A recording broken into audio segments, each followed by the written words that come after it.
ready to go beyond basic Spanish and uncover what makes this language so amazing.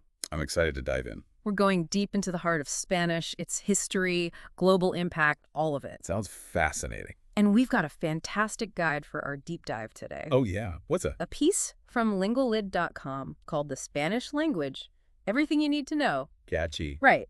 And they really do cover it all, from the basics to stuff even I didn't know. Like what? Give me a teaser. Okay, get this. They say Spanish could actually become the most spoken language in the world. Wow. Surpassing Mandarin. That's what they're saying. It's already second, but the way it's growing. That's incredible. To understand that, though, we need to look back at where it all started. You mean like way back? Way back. Did you know Spanish has roots in the Roman Empire? Right, the whole Latin connection. I have to admit, sometimes history feels a bit like a school subject. Yeah. But then you see how it's woven into the language we use every day, and it's amazing. It's more than just trivia. That Latin influence is alive in the language today. Give me an example. Take the word animal. It's almost the same in English and Spanish. True. And there are tons of words like that. Cognates, they're called. Cognates, I like it. And speaking of connections, let's jump ahead to the age of exploration. Lingualid points out how Spanish wasn't just along for the ride, it was a driving force. Exactly. As explorers set out, they brought their language with them, shaping cultures across the globe.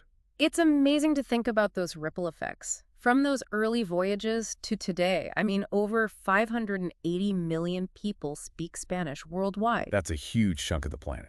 It's a cultural and economic powerhouse.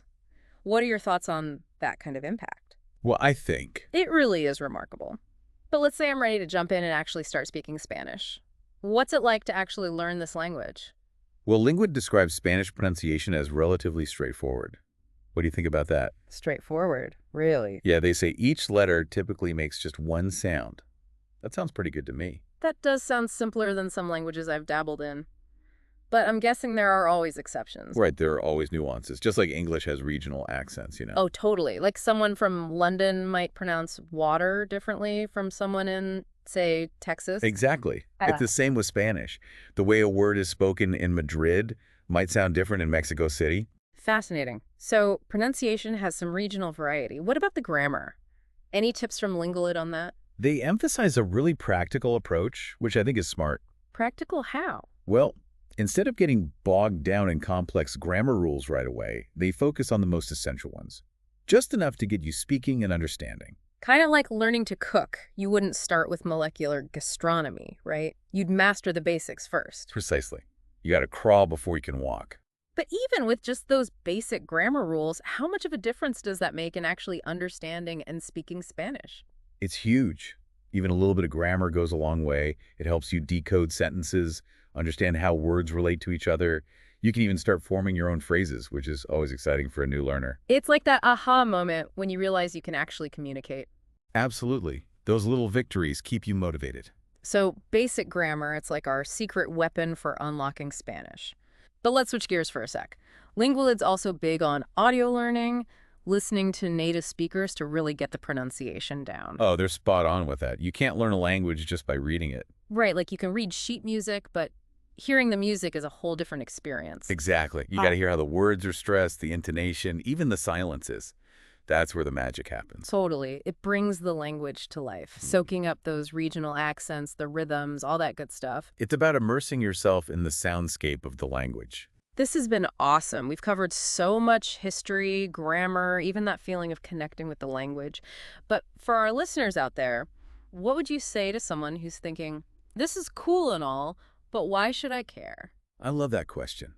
It's about opening yourself up to a world of experiences. It's like getting a backstage pass to a whole new culture. Exactly. Think about the literature Cervantes, Gabriel Garcia Marquez, Isabel Allende. Imagine reading their works in the original Spanish. And the music, flamenco, salsa, tango, talk about passion and expression. Absolutely.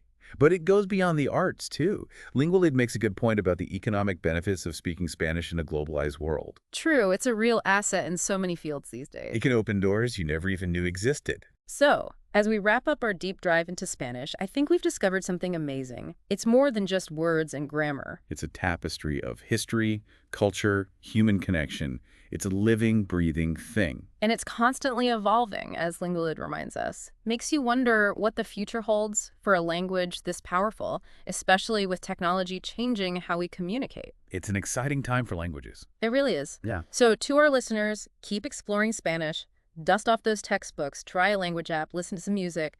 Every step takes you closer to a world of possibilities. Hasta pronto.